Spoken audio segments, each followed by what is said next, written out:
we're ready for our final step in making our Yule log cookies, which is to frost them. And you want to just have a small amount of frosting. You can use a small spatula. You can get it down to the sides if you want, or just leave it on top like that. And you really want to make sure that you don't have a smooth top. You want it to be kind of wavy and have lines in it, because these are supposed to be logs, not super smooth pieces of wood. So you want to make sure that they have lots of texture. You just want to get a little bit of frosting on each one, not too much because you don't want it to be all frosting, and just spread it around the tops and sides.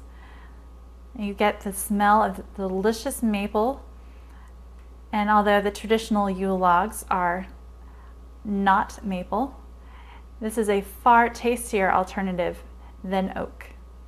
And see, you want to have lots of little swirls in the icing or in the frosting to simulate a wood edge. And just put that one on there. And once you finish spreading the frosting on these, you want to let the cookies sit for a little bit. Of course, they're already nice and cool. You do not want to be frosting warm cookies because it will just melt right off.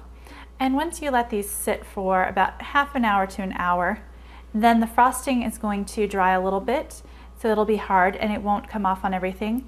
And then you can store them or put them out to share with your friends and family for the holidays.